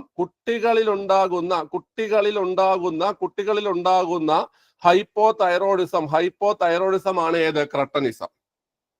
അതായത് കുട്ടികളിൽ നമ്മുടെ ഇതിന്റെ തൈറോക്സിന്റെ ഉൽപാദനം കുറയുന്ന കണ്ടീഷനെ പറയുന്ന പേരാണ് ക്രെട്ടനിസം. അതായത് നമുക്ക് പരീക്ഷയ്ക്ക് ചിലപ്പോൾ ഇങ്ങനെ ചോദിക്കും, കുട്ടികളിൽ ഉണ്ടാകുന്ന ഹൈപ്പോതൈറോയിഡിസത്തെ പറയുന്ന പേരെന്താണ്? കുട്ടികളിൽ ഉണ്ടാകുന്ന ഹൈപ്പോതൈറോയിഡിസത്തെ പറയുന്ന പേരാണ് ക്രെട്ടനിസം. എന്താണ്ടാ? ക്രെട്ടനിസം. അപ്പൊ എന്താണ് മിക്സഡിമ? What is myxoedema? എന്താണ്? മിക്സഡിമ എന്ന് പറഞ്ഞു കഴിഞ്ഞാല് മുതിർന്നവരിൽ ഉണ്ടാകുന്ന ഹൈപ്പോതൈറോയിഡിസം ആണ് കേട്ടോ. മുതിർന്നവരിൽ ഉണ്ടാകുന്ന ഹൈപ്പോതൈറോയിഡിസം ആണ് മിക്സഡിമ. അതായത് മുതിർന്നവരില് തൈറോക്സിന്റെ ഉൽപാദനം കുറയുമ്പോൾ ഉണ്ടാകുന്ന കണ്ടീഷനാണ് മിക്സഡിമ എന്ന് പറയുന്നത്. ഓക്കെ, എടാ മനസ്സിലായോ നിങ്ങൾക്ക്? മനസ്സിലായി? ആർക്കെങ്കിലും ഒന്നുകൂടെ പറയണോ? കമന്റ് ഇട്ടാ മതി. ഒന്നുകൂടെ പറയണം. ഓക്കെ, ഈ ലാസ്റ്റ് ഈ തൈറോക്സിന്റെ പറഞ്ഞതാണോ ഒന്നുകൂടെ പറയേണ്ടത്? അതാണ്. ഓക്കെ, ശരി. എടാ, നമ്മുടെ തൈറോയ്ഡ് ഗ്രന്ഥി ഉൽപ്പാദിപ്പിക്കുന്ന ഹോർമോണാണ് തൈറോക്സിൻ. മനസ്സിലായി? തൈറോയ്ഡ് ഗ്രന്ഥി ഉൽപ്പാദിപ്പിക്കുന്ന ഹോർമോണാണ് തൈറോക്സിൻ എന്ന് പറയുന്നത്. ഈ തൈറോക്സിന്റെ ഉൽപാദനം കുറയുന്നതിനെ പറയുന്ന പേരാണ് ഹൈപ്പോതൈറോയിഡിസം. തൈറോയിഡിന്റെ ഉൽപാദനം കുറയുന്നതിനെ പറയുന്ന പേരാണ് ഹൈപ്പോതൈറോയിഡിസം. ഓക്കെ, ഈ ഹൈപ്പോതൈറോയിഡിസം കുട്ടികളിൽ ഉണ്ടാകുന്ന കണ്ടീഷനെ ക്രെട്ടനിസം എന്നും മുതിർന്നവരിൽ ഉണ്ടാകുന്ന കണ്ടീഷനെ മിക്സഡിമ എന്ന് പറയും. അപ്പൊ കുട്ടികളിൽ കുട്ടി ക്രെട്ട, മുതിർന്നവരിൽ മിക്സഡിമ. ഓക്കെ, ക്ലിയർ ആണല്ലോ? അപ്പൊ അത് കിട്ടിയല്ലോ, മനസ്സിലായല്ലോ? മനസ്സിലായി? ഓക്കെ, എല്ലാം തറ ആക്കി വെക്കുക. നിങ്ങൾ പഠിക്കുന്ന എല്ലാ കാര്യങ്ങളും സെറ്റാക്കി റിവിഷൻ ചെയ്ത് പോവുക. ഓക്കെ, അടുത്ത ക്വസ്റ്റ്യൻ. അസ്ഥിപേശികളെ കുറിച്ച് തെറ്റായ പ്രസ്താവനകൾ ഏതെല്ലാം എന്നാണ് ചോദ്യം. അസ്ഥിപേശികളെ കുറിച്ച് തെറ്റായ പ്രസ്താവന ഏതെന്നാണ് ചോദ്യം. ഒന്ന് ചെയ്തേ.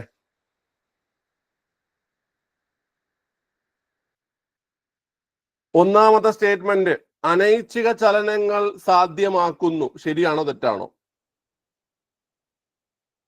തെറ്റാണ്. നമ്മുടെ ശരീരത്തില് 3 തരം പേശികളുണ്ട്. ഒന്ന് നമ്മുടെ ശരീരത്തിൽ പുറമേ കാണുന്ന പേശികളായിട്ടുള്ള അസ്ഥിപേശികൾ, അല്ലെ? നമ്മുടെ ശരീരത്തിൽ പുറമേ കാണുന്ന പേശികളായിട്ടുള്ള അസ്ഥിപേശികൾ, അതൊന്ന്. ഓക്കെ, പിന്നെ നമ്മൾ ആന്തരിക അവയവങ്ങളിൽ കാണപ്പെടുന്ന മിനുസപേശികൾ, അത് 2. ആന്തരിക അവയവങ്ങളിൽ കാണപ്പെടുന്ന മിനുസപേശികൾ, അത് 2. പിന്നെ നമ്മളെ ഹൃദയത്തിൽ കാണപ്പെടുന്ന ഹൃദയപേശി, അത് 3. ഇങ്ങനെ 3 തരത്തിലുള്ള മസിൽസ് ആണ് നമ്മുടെ ശരീരത്തിലുള്ളത്. അപ്പൊ ഒന്നാമത്തത് സ്കെൽറ്റൽ മസിൽസ്, രണ്ടാമത്തത് സ്മൂത്ത് മസിൽസ്, മൂന്നാമത്തത് കാർഡിയാക് മസിൽസ്. അതില് അസ്ഥിപേശി എന്ന് പറഞ്ഞാൽ നമ്മൾ ഈ നമ്മുടെ ശരീരത്തിൽ പുറമേ കാണുന്ന ആ പേശികളെയാണ് നമ്മൾ അസ്ഥിപേശികൾ എന്ന് പറയുന്നത്. നമ്മുടെ ഇന്റേണൽ ഓർഗൻസിൽ, അതായത് ആന്തരിക അവയവങ്ങളിൽ കാണപ്പെടുന്ന പേശിയാണ് മിനുസപേശി അല്ലെങ്കിൽ സ്മൂത്ത് മസിൽസ്. ഹൃദയത്തിൽ കാണപ്പെടുന്ന പേശിയാണ് ഹൃദയപേശി എന്ന് പറയുന്നത്. ഇതിൽ അസ്ഥിപേശി എന്ന് പറഞ്ഞാൽ ഐച്ഛിക ചലനമാണ് സാധ്യമാക്കി തരുന്നത്, അല്ലേ? നമ്മളെ ഇഷ്ടത്തിനല്ലേ നമ്മുടെ കൈയും കാലും ഒക്കെ നമ്മൾ അനക്കുന്നേ, നമ്മുടെ ഇഷ്ടത്തിനല്ലേ കൈയും കാലും അനക്കുന്നേ. അപ്പൊ അത് ഐച്ഛിക ചലനമാണ്. അപ്പൊ ഒന്നാമത്തെ സ്റ്റേറ്റ്മെന്റ് തെറ്റാണ്. നമുക്ക് വേണ്ടത് തെറ്റായ സ്റ്റേറ്റ്മെന്റുകളാണ്. അപ്പൊ ഒന്നാമത്തെ സ്റ്റേറ്റ്മെന്റ് തെറ്റാണ്. ഓക്കെ, ഇനി നമുക്ക് ഒന്നാമത്തെ വെച്ച് ആൻസർ എഴുതാൻ പറ്റുമോ? പറ്റൂല. നമുക്ക് ഈ 2 എണ്ണം വെട്ടിക്കളയാം. ഇവിടെ നമുക്ക് ഒന്നില്ല, ഇവിടെയും ഒന്നില്ല. ബിയും ഡിയും നമ്മൾ വെട്ടിക്കളഞ്ഞു. ഓക്കെ, ഇനി നമുക്ക് എയും ഉണ്ട്, സിയും ഉണ്ട്. അടുത്ത് രണ്ടാമത്തെ സ്റ്റേറ്റ്മെന്റ്, അസ്ഥികളുമായി ചേർന്ന് കാണപ്പെടുന്നു. ശരിയാണ്. അസ്ഥികളുമായി ചേർന്ന് കാണപ്പെടുന്നു, ആ പ്രസ്താവന ശരിയാണ്. കുറുകെ വരകൾ കാണപ്പെടുന്നു,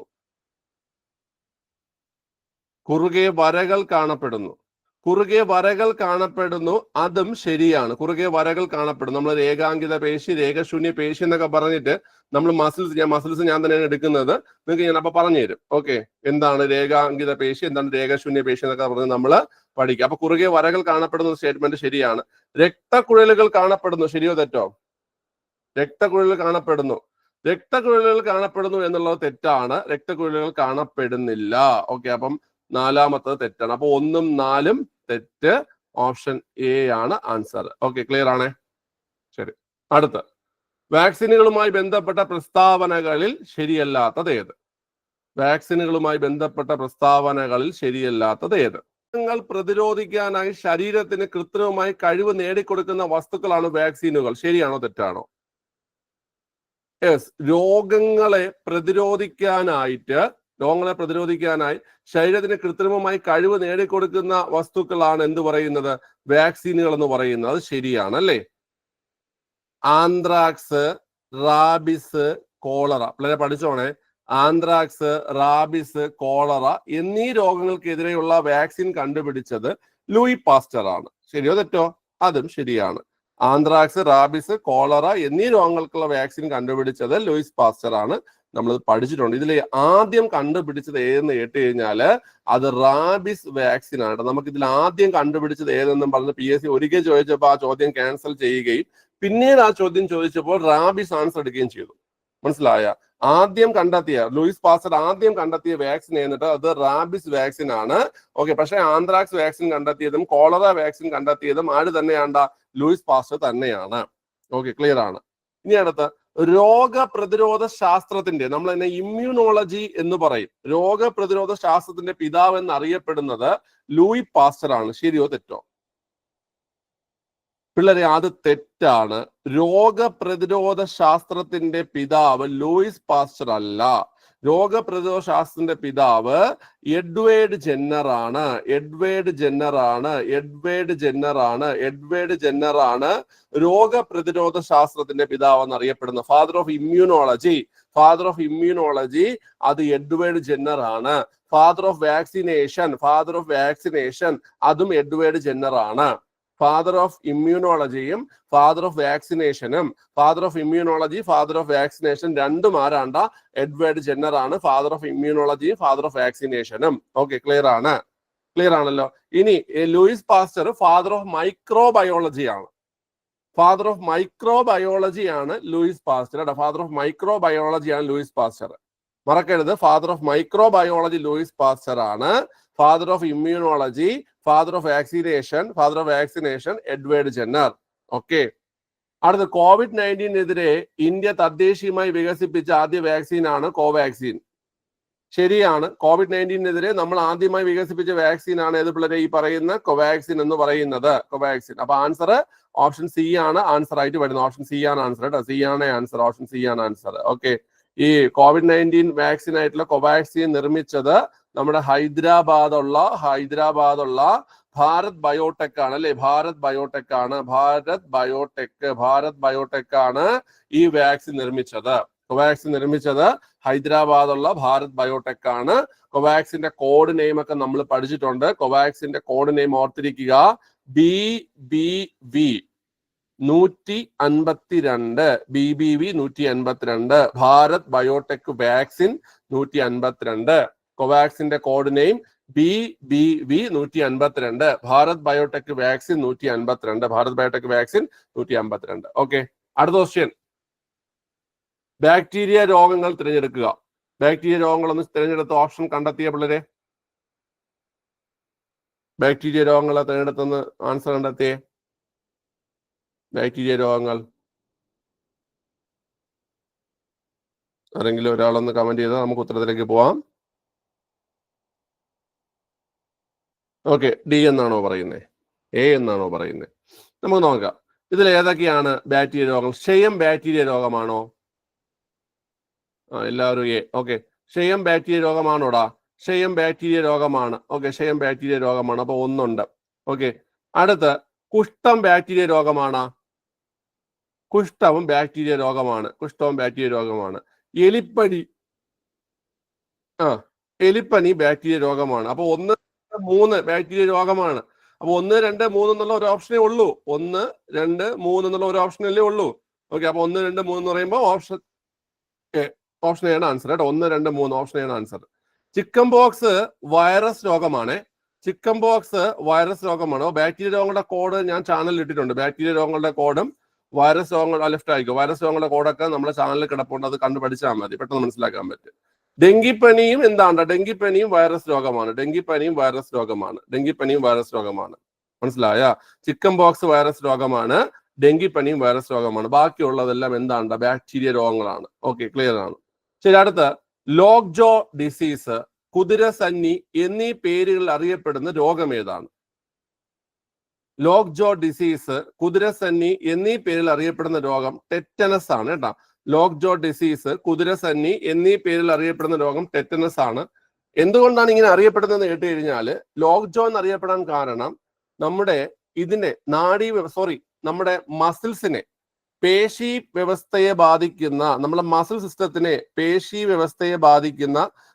വ്യവസ്ഥയെ ബാധിക്കുന്ന ഒരു രോഗമാണ് ഈ പറയുന്ന ടെറ്റനസ് എന്ന് പറയുന്നത്. ടെറ്റനസ് ബാധിച്ചിട്ട് നമ്മുടെ ഈ കീഴ്ത്താടിയെല്ലിന്റെ, നമുക്കറിയാം നമ്മുടെ ഈ അവയവങ്ങൾ നമ്മുടെ ശരീരത്തില്, നമ്മുടെ കൈയും കാലും മറ്റുമൊക്കെ പ്രവർത്തിക്കണമെങ്കിൽ നമ്മുടെ താടിയെല്ല്, നമ്മുടെ ഈ തലയോട്ടിയില് ചലനശേഷിയുള്ള ഒരേ ഒരു ഭാഗം എന്ന് പറഞ്ഞു കഴിഞ്ഞാൽ ഈ കീഴ്ത്താടിയെല്ലാണ് അല്ലെ? കീഴ്ത്താടിയെല്ല്. ഇതൊക്കെ ചലിക്കണമെങ്കിൽ ഇപ്പൊ തന്നെ ഞാൻ എൻ്റെ കൈ ചലിപ്പിക്കുന്നു. ഈ കൈ ചലിക്കുന്നതെല്ലാം പേശി സഹായത്തോടെയാണ് അല്ലെ? അസ്ഥികൾ മാത്രം ഉണ്ടെങ്കിൽ നമുക്ക് ചലനം സംഭവിക്കത്തില്ല. അസ്ഥികളും പേശികളും കൂടി ചേർന്നിട്ടാണ് എന്ത് ചെയ്യുന്നത്? നമുക്ക് ഈ ചലനം സംഭവിക്കുന്നത്. ഓക്കെ, അപ്പൊ ഈ പേശി വ്യവസ്ഥ ഈ രോഗം ബാധിച്ചതിന് ശേഷം എന്ത് സംഭവിക്കും? നമ്മുടെ ഈ പറയുന്ന ചലനശേഷി, നമ്മുടെ താടിയെല്ലിന്റെ ചലനശേഷി നഷ്ടപ്പെട്ടു പോവുകയും നമ്മുടെ ഈ നമ്മുടെ താടി എന്ത് ചെയ്യുന്നറിയാമോ? ലോക്കായി പോവുകയും ചെയ്യും. അപ്പൊ ആ ഒരു കണ്ടീഷനെയാണ് ലോക്ജോ ഡിസീസ് എന്നാൽ അല്ലെങ്കിൽ കുതിരസന്നി എന്നറിയപ്പെടുന്നത്. മനസ്സിലായ? അത് ടെറ്റനസ് ആണ് കേട്ടോ, ടെറ്റനസ് ആണ്. ഓക്കെ. ഭ്രാന്തി പശു രോഗം എന്നറിയപ്പെടുന്നത് ഏതാണ്? ഭ്രാന്തി പശു രോഗം, ഭ്രാന്തി പശു രോഗം എന്നറിയപ്പെടുന്നത് ഏതാണ്? ഭ്രാന്തി പശു രോഗം എന്നറിയപ്പെടുന്നത്, ഭ്രാന്തി പശു രോഗം എന്നറിയപ്പെടുന്നത് ഏതാണ്? ഭ്രാന്തി പശു. ഇതിൽ കൊടുത്തിട്ടുള്ളതിൽ ഈ ജന്തുക്കളെ ബാധിക്കുന്ന രോഗങ്ങൾ ഏതാണ്? ആന്ത്രാക്സ്, ആന്ത്രാക്സ് ആണ്, ആന്ത്രാക്സ്, ആന്ത്രാക്സ്, ആന്ത്രാക്സ് ആണ് കേട്ടോ. ആന്ത്രാക്സ് ബാക്ടീരിയ ആണോ അതോ വൈറസ് ആണോ? ആന്ത്രാക്സ് ഫംഗസ് ആണോ? ആന്ത്രാക്സ് ബാക്ടീരിയ ആണോ വൈറസ് ആണോ ഫംഗസ് ആണോ? അത് ഇതാണ്, ബാക്ടീരിയ ആണ് കേട്ടോ. ബാസിലസ് ആന്ത്രാസിസ് എന്നാണ് ആ ബാക്ടീരിയയുടെ പേര്. Bacillus, bacillus anthracis, bacillus anthracis എന്നാണ് കേട്ടോ. ബാസിലസ് ആന്ത്രാസിസ് എന്നാണ് അതിന്റെ ആ ഒരു ബാക്ടീരിയയുടെ പേര് കേട്ടോ. ആന്ത്രാക്സ് ഒരു ബാക്ടീരിയ രോഗമാണ്. ആന്ത്രാക്സ് വാക്സിൻ കണ്ടെത്തിയതാണ് നമ്മൾ നേരത്തെ പറഞ്ഞു. ആരാണ് അത്? ലൂയിസ് പാസ്റ്റർ ആണ് കേട്ടോ, ലൂയിസ് പാസ്റ്റർ ആണ് ആന്ത്രാക്സ് വാക്സിൻ. ഓക്കെ, ശരി. ഇത് ഞാൻ കഴിഞ്ഞ ദിവസം പഠിപ്പിച്ചതാണ്. ശരിയായ വിദ്യാഭ്യാസം ലഭിക്കുമെങ്കിൽ ഇന്ത്യൻ ജനത ഏവരുടെയും ആദരവിന് പാത്രമാകും. ശരിയായ വിദ്യാഭ്യാസം ലഭിക്കുമെങ്കിൽ ഇന്ത്യൻ ജനത ഏവരുടെയും ആദരവിന് പാത്രമാകും എന്ന് പറഞ്ഞത് രാജാ റാം മോഹൻ റോയ് ആണ് കേട്ടോ. ശരിയായ വിദ്യാഭ്യാസം ലഭിക്കുകയാണെങ്കിൽ ഇന്ത്യൻ ജനത ഏവരുടെയും ആദരവിന് പാത്രമാകുമെന്ന് പറഞ്ഞത് രാജാ റാം മോഹൻ റോയ് ആണ്. രാജാ റാം മോഹൻ റോയ് നമ്മൾ കഴിഞ്ഞ ദിവസം ചെയ്തു അല്ലേ ക്വസ്റ്റ്യൻ. അടുത്ത, ഇന്ത്യയിൽ ധരാതലീയ ഭൂപടങ്ങൾ നിർമ്മിക്കുന്ന ഔദ്യോഗിക ഏജൻസി, അതും നമ്മൾ കഴിഞ്ഞ ദിവസം പറഞ്ഞു. ഇന്ത്യയിൽ ഭൂപടങ്ങൾ നിർമ്മിക്കുന്നത് ഡെറാഡൂണിലുള്ള സർവേ ഓഫ് ഇന്ത്യയാണ്. സർവേ ഓഫ് ഇന്ത്യയാണ്, ഡെറാഡൂണിലുള്ള സർവേ ഓഫ് ഇന്ത്യയാണ് ഇന്ത്യയിൽ ഭൂപടങ്ങൾ നിർമ്മിക്കുന്നത്. മനുഷ്യ എഴുത്തിലെ ഏത് അവയവത്തിലാണ് യൂറിയ നിർമ്മിക്കപ്പെടുന്നത്? ഇത് ഇന്നലെ ഞാൻ ക്ലാസ് എടുത്തപ്പോൾ പറഞ്ഞായിരുന്നു. യൂറിയ നിർമ്മിക്കുന്നത് എവിടെയാണ്? യൂറിയ നിർമ്മിക്കുന്നത് കരളിലാണ്. കരളിലാണ് യൂറിയ നിർമ്മിക്കുന്നത്. യൂറിയ പുറന്തള്ളുന്നത് വൃക്ക അല്ലേ? യൂറിയ പുറന്തള്ളുന്നത് വൃക്ക, യൂറിയ പുറന്തള്ളുന്നത്, യൂറിയ പുറന്തള്ളുന്നത് വൃക്ക, വൃക്കയാണ് യൂറിയ പുറന്തള്ളുന്നത്. മനസ്സിലായ? ഓക്കെ, ക്ലിയർ ആണ്. നമ്മൾ ഈ യൂറിയ നിർമ്മാണമൊക്കെ നമുക്ക് പഠിക്കാറുണ്ട് കേട്ടോ. അതായത് അമോണിയ എങ്ങനെയാണ് യൂറിയ ഒക്കെ മാറുന്നത് എന്നൊക്കെ അത് ഞാൻ ക്ലാസ് എടുക്കുമ്പോൾ പറഞ്ഞുതരാം. അടുത്ത, 2023 വനിതാ ലോകകപ്പ് ഫുട്ബോൾ കിരീടം നേടിയ രാജ്യമേത്? വനിതാ ലോകകപ്പ് ഫുട്ബോൾ കിരീടം നേടിയ രാജ്യം ഏതെന്നാണ് ചോദ്യം. 2023 വനിതാ ലോകകപ്പ് ഫുട്ബോൾ കിരീടം നേടിയ രാജ്യം അത് സ്പെയിൻ ആണ്. ഓപ്ഷൻ സി, സ്പെയിൻ ആണ് കേട്ടോ. സ്പെയിൻ, സ്പെയിൻ ആണ്. ചോദിച്ചിട്ടുണ്ട് 2023 വനിതാ ലോകകപ്പ് ഫുട്ബോൾ കിരീടം നേടിയത് സ്പെയിൻ ആണ്. 2022 പുരുഷ ലോകകപ്പ് ഫുട്ബോൾ കിരീടം നേടിയതാരാ? പുരുഷ ലോക ഫുട്ബോൾ കിരീടം നേടിയതാരാ?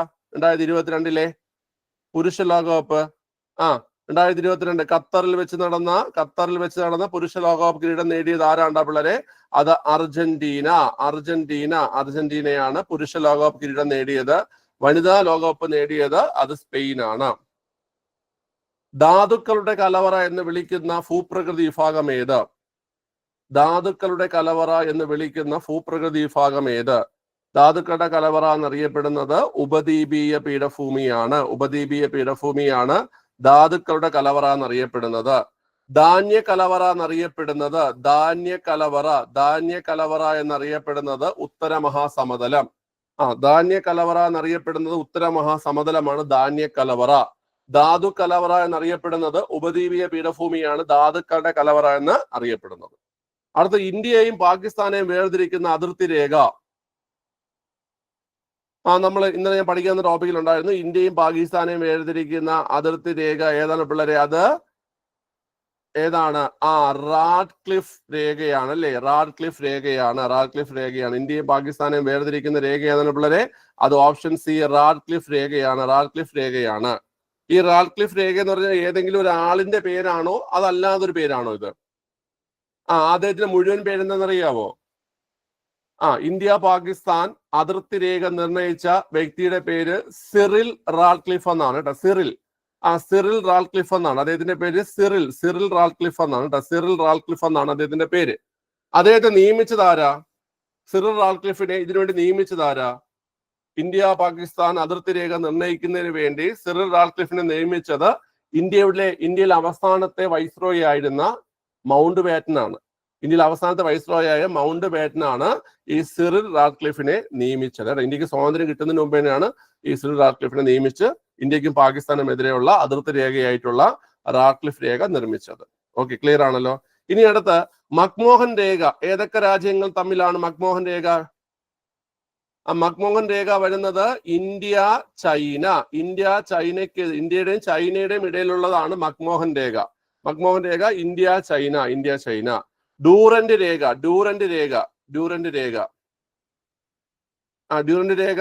ഇന്ത്യ അഫ്ഗാനിസ്ഥാൻ.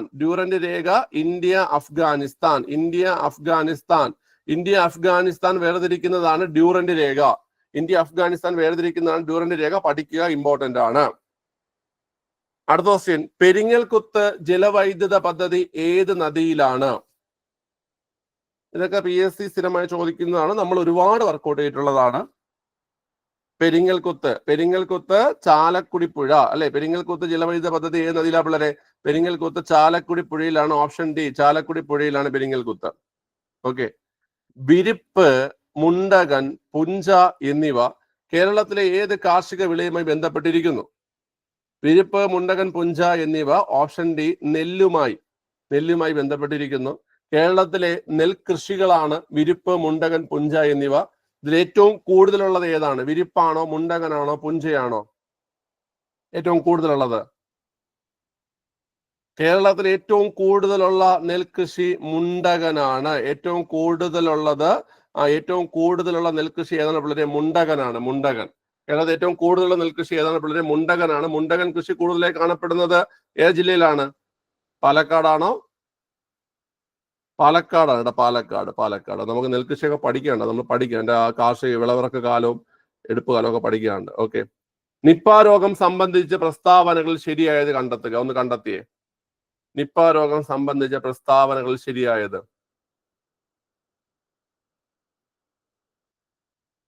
ഒന്നാമത്തെ പ്രസ്താവന, ഇന്ത്യയിൽ ആദ്യമായി നിപ്പ വൈറസ് രോഗം റിപ്പോർട്ട് ചെയ്തത് കേരളത്തിലാണ്.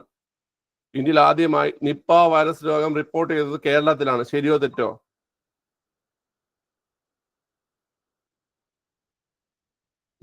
പിള്ളേരെ? തെറ്റാണ്. ഇന്ത്യയിൽ ആദ്യമായി നിപ്പ വൈറസ് രോഗം റിപ്പോർട്ട് ചെയ്തത് എവിടെയാണ്? അല്ല. ഇന്ത്യയിൽ ആദ്യമായി നിപ്പ വൈറസ് രോഗം റിപ്പോർട്ട് ചെയ്തത് 2001 ബംഗാളിലുള്ള സിലിഗുരിയിലാണ് ആദ്യമായിട്ട് നിപ്പ റിപ്പോർട്ട് ചെയ്തത്. 2001 ബംഗാളിലുള്ള സിലിഗുരിയിലാണ് ആദ്യമായി നിപ്പ രോഗം റിപ്പോർട്ട് ചെയ്തത്, ഇന്ത്യയിൽ ആദ്യമേ. അപ്പൊ ഒന്നാമത്തെ സ്റ്റേറ്റ്മെന്റ് തെറ്റാണ്. തെറ്റാകുമ്പോൾ തന്നെ നമുക്ക് എല്ലാം വെട്ടിക്കളയാം. നമുക്ക് എ വെട്ടിക്കളയാം. എയില് നമുക്ക് ശരിയായ സ്റ്റേറ്റ്മെന്റ് ആണ് നമുക്ക് വേണ്ടത് അല്ലേ? വളരെ ശരിയായിട്ടുള്ള സ്റ്റേറ്റ്മെന്റ് ആണ് നമുക്ക് വേണ്ടത്. അപ്പൊ ഒന്നാമത് തെറ്റായതുകൊണ്ട് നമുക്ക് എ വെട്ടിക്കളഞ്ഞു, നമ്മൾ ബി വെട്ടിക്കളഞ്ഞു, ഡിയും വെട്ടിക്കളഞ്ഞു. ഓക്കെ. അപ്പൊ ആൻസർ ഓപ്ഷൻ സി ആണ്, 2ഉം 3ഉം. അപ്പൊ 2-3 സ്റ്റേറ്റ്മെന്റ് എന്തൊക്കെയാന്ന് നോക്കാം. കേരളത്തിൽ ആദ്യമായി നിപ്പ വൈറസ് രോഗം റിപ്പോർട്ട് ചെയ്തത് കോഴിക്കോട് ജില്ലയിലാണ്. നമുക്കറിയാം കോഴിക്കോടുള്ള ഏത് സ്ഥലത്താണ് റിപ്പോർട്ട് ചെയ്തത്?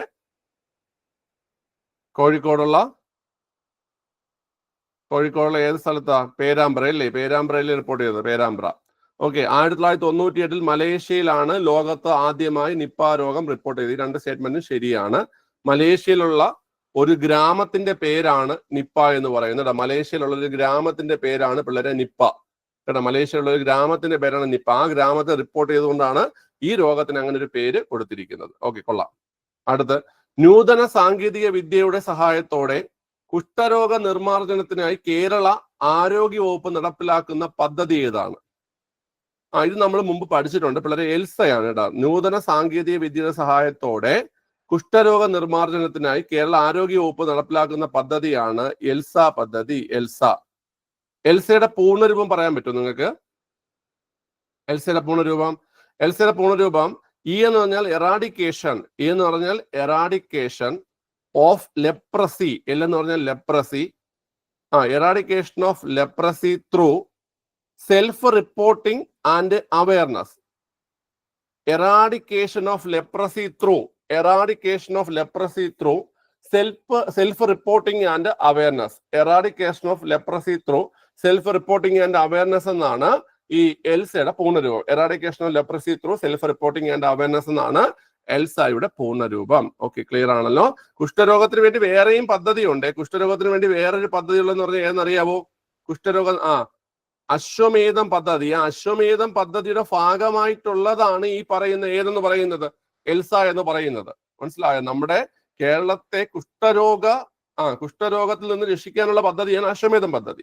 ഈ അശ്വമേധം പദ്ധതിയുടെ ഭാഗമായിട്ടുള്ളതാണ് ഏത്? ഈ എൽസ പദ്ധതി എന്ന് പറയുന്നത് എൽസിയുടെ പൂർണ്ണരൂപം eradication of leprosy through self reporting and awareness എന്നാണ്. ഓക്കെ, അടുത്ത ക്വസ്റ്റ്യൻ. ഒന്നാം സ്വാതന്ത്ര്യ സമരം നടന്ന സ്ഥലങ്ങളും നേതൃത്വം നൽകിയ വ്യക്തികളും ചേരുംപടി ചേർക്കുക. ചെയ്തേ.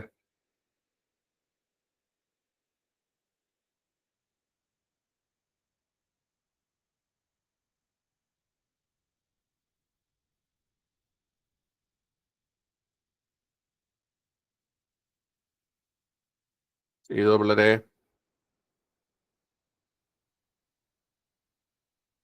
ഓക്കെ, എടാ ഝാൻസിയിൽ ആരാണ്? ഇത് SCERT എന്നുള്ള ചോദ്യം അതുപോലെ ഇട്ടിരിക്കുന്നതാണേ. ഝാൻസിയിൽ ആരാണ്? ഝാൻസിയില് റാണി ലക്ഷ്മിബായി ആണ് ഝാൻസിയിൽ. അതായത് A3 വരും. A3 വെച്ച് നമുക്ക് ഒന്നും ചെയ്യാൻ പറ്റില്ല, കാരണം ഓരോ ഓപ്ഷൻ മാത്രമേ വെട്ടിക്കളയാൻ പറ്റത്തുള്ളൂ. അടുത്ത് ലക്നൌവിൽ ആരാണ്ടാ? ലക്നൌവില്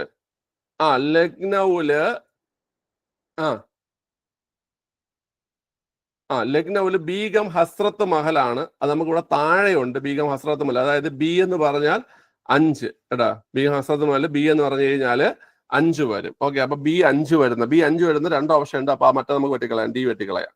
അടുത്ത് കാൺപൂരില് നാനാ സാഹിബ് C1 വരും. ഓക്കെ, C1 വരും. അപ്പൊ C1 വരുന്നത് ഈ ഒരു ഓപ്ഷനിലാണ്, ഓപ്ഷൻ ബിയിലാണ് C1 വരുന്നത്. അപ്പൊ ആൻസർ ഓപ്ഷൻ ബി ആണ്. ഓക്കെ, ക്ലിയർ ആണല്ലോ. ഇനി അടുത്ത് ഫൈസാബാദില് മൗലവി അഹമ്മദുള്ളയാണ് ഫൈസാബാദില്. ഓക്കെ ആണല്ലോ. കൻവർ സിംഗ് എവിടെയാ നേതൃത്വം നൽകിയത്? കൻവർ സിംഗ് പിള്ളേരെ, കൻവർ സിംഗ്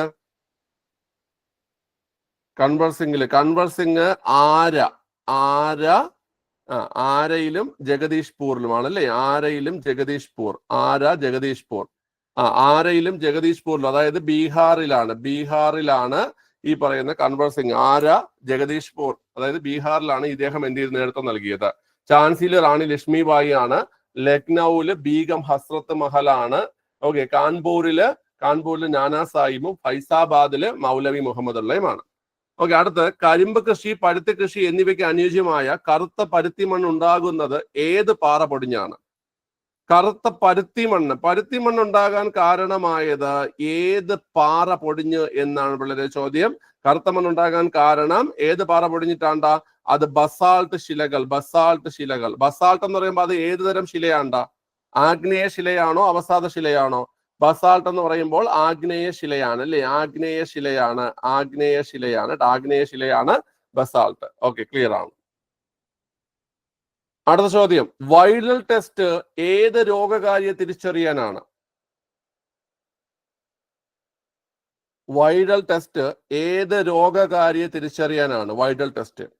വളരെ വൈറൽ ടെസ്റ്റ് സാൽമോണല്ല ടൈഫി എന്ന് പറയുന്ന ടൈഫോയിഡിന് കാരണമാകുന്ന ആ ബാക്ടീരിയയെ കണ്ടെത്താനുള്ള ടെസ്റ്റ് ആണ് വൈറൽ ടെസ്റ്റ് അല്ലേ? സാൽമോണല്ല ടൈഫി കാരണമാണ് നമുക്ക് ഏത് രോഗം ഉണ്ടാകുന്നത്? ടൈഫോയിഡ് രോഗം ഉണ്ടാകുന്നത്. ഈ ടൈഫോയിഡ് രോഗം കണ്ടെത്താനുള്ള പരിശോധനയാണ് വൈറൽ ടെസ്റ്റ്. അടുത്ത മൈക്കോ ബാക്ടീരിയം ലെപ്രെ എന്ന് പറഞ്ഞാൽ ഏത് രോഗത്തിനുള്ള ബാക്ടീരിയ ഉണ്ടാ? ഇതെല്ലാം ബാക്ടീരിയകളാണ്. സാൽമണല്ല ടൈഫി, ടൈഫോയിഡ് പറഞ്ഞു.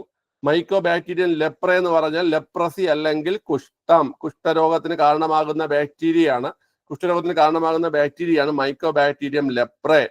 വിബ്രിയോ കോളറെ അത് കോളറ രോഗത്തിന് കാരണമാകുന്ന ബാക്ടീരിയയാണ് വിബ്രിയോ കോളറെ. ക്ലോസ്ട്രീഡിയം ടെറ്റനി എന്ന് പറഞ്ഞു കഴിഞ്ഞാൽ ടെറ്റനസിന് കാരണമാകുന്ന ബാക്ടീരിയയാണ് ക്ലോസ്ട്രീഡിയം ടെറ്റനി എന്ന് പറയുന്നത് കേട്ടോ. ഓക്കെ, ഇതെല്ലാം ബാക്ടീരിയകളാണ്, ഓർത്തിരിക്കുക. ആറ്റത്തെ സംബന്ധിച്ച പ്രസ്താവനകൾ പരിശോധിച്ച് ശരിയായവ മാത്രം കണ്ടെത്തുക. ഒന്ന് കണ്ടെത്തിയേ. പിള്ളേരെ, ആറ്റത്തിന്റെ കേന്ദ്രഭാഗത്തെ ന്യൂക്ലിയസ് എന്ന് വിളിക്കുന്നു. ആറ്റത്തിലെ പോസിറ്റീവ് ചാർജുള്ള കണങ്ങളാണ് പ്രോട്ടോൺ. നമ്മൾ പഠിച്ചിട്ടുണ്ട്. പ്രോട്ടോണിന്റെ ചാർജ് പോസിറ്റീവ്, ഇലക്ട്രോണിന്റെ ചാർജ്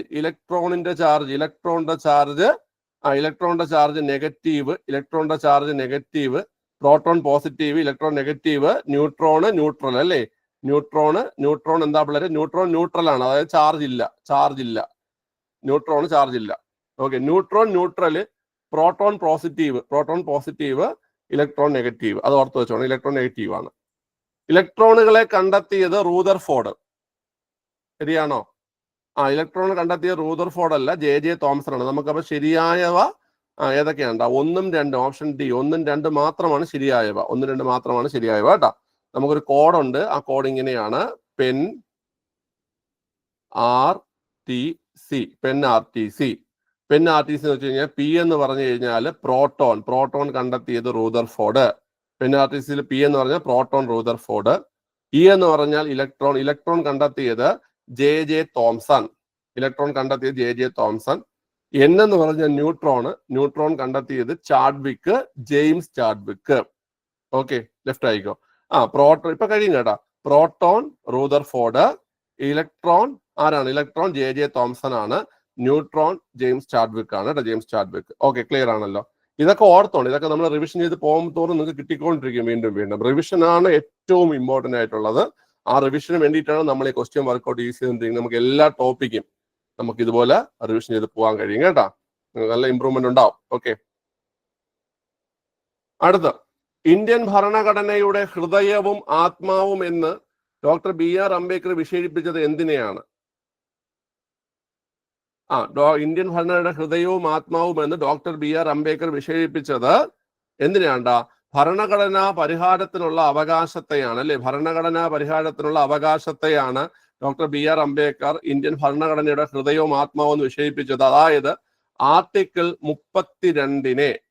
32നെയാണ് അംബേദ്കർ എന്തെന്ന് വിശേഷിപ്പിച്ചതാ? ഹൃദയവും ആത്മാവും എന്ന് വിശേഷിപ്പിച്ചത്. ഓക്കെ, ക്ലിയർ ആണല്ലോ. ഇനി ഹൃദയവും ആത്മാവും എന്ന് താക്കൂർദാസ്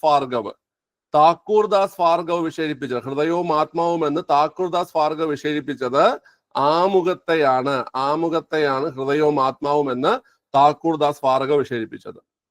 അടുത്ത, ഇന്ത്യയിൽ ദേശീയ വരുമാനവും പ്രതിശീർഷ വരുമാനവും ആദ്യമായി കണക്കാക്കിയത് ആരാണ്? നാഷണൽ ഇൻകവും പെർ ക്യാപിറ്റ ഇൻകവും ആദ്യമായി കണക്കാക്കിയത് ആരാണ്?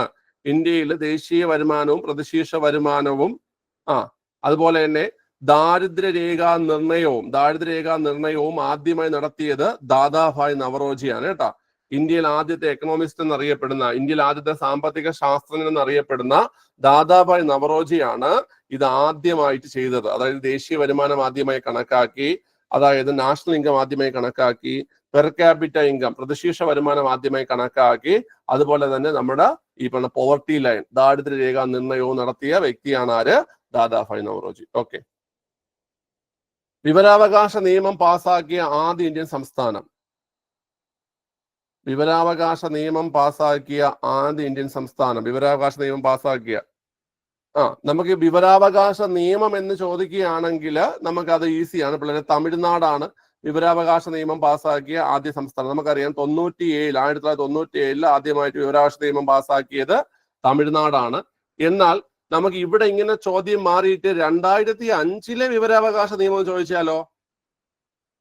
2005 വിവരാവകാശ നിയമം ചോദിച്ചാലോ? 2005 വിവരാവകാശ നിയമം ചോദിച്ചു കഴിഞ്ഞാൽ അത് രാജസ്ഥാനാണ് കേട്ടോ, രാജസ്ഥാൻ. 2005 നിയമം ആദ്യമായി പാസാക്കിയത് അത് രാജസ്ഥാനിലാണ്. എന്നാൽ ഒരു സംസ്ഥാനത്തിൽ ആദ്യമായി വിവരാവകാശ നിയമം പാസ്സാക്കുന്നത് 1997 തമിഴ്നാടിലാണ് കേട്ടോ. തമിഴ്നാട്ടിൽ 97 ആദ്യമായി പാസ്സാക്കി.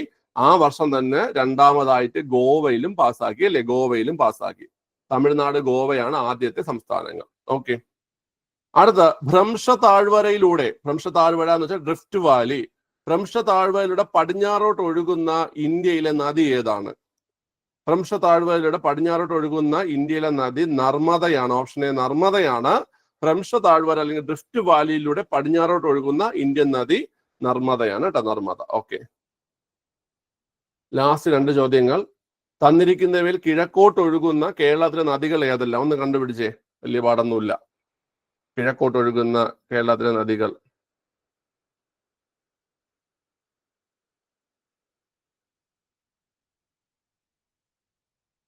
കേരളത്തില് കബനി കിഴക്കോട്ടാണ് ഒഴുകുന്നത്, അല്ലേ? കബനി കിഴക്കോട്ടാണ് ഒഴുകുന്നത്.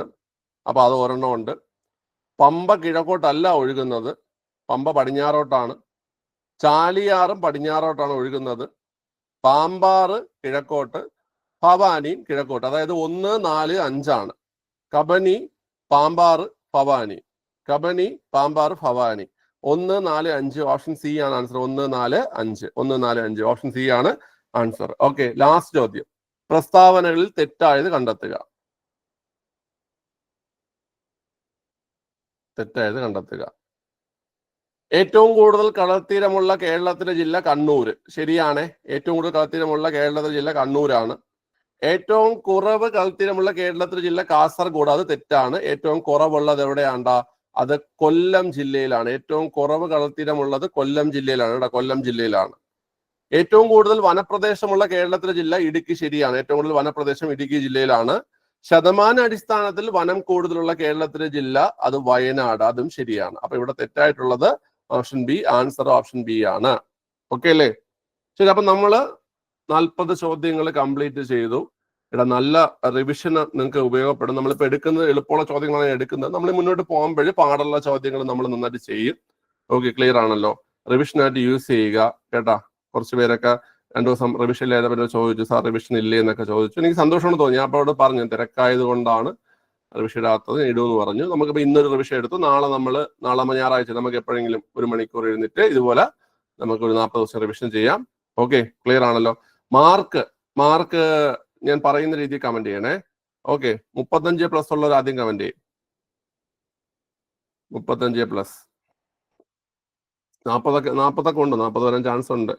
കാരണം എല്ലാ ക്വസ്റ്റ്യനും ഒരുപാടൊക്കെ റിപ്പീറ്റ് അടിച്ച് വന്നിട്ടുള്ളത് ഇടയിലാണ് വന്നത്. ഓക്കെ, ശിവപ്രിയ 40, കൃഷ്ണേന്ദ് 38.66, പ്രിയങ്ക 37, മനു 38.66 ഉണ്ട്, Deepthi 37, Ramya L 36, Soumya 37, Reshma 37, Pinky 37.66, Bibin 37, Soumya K B 35.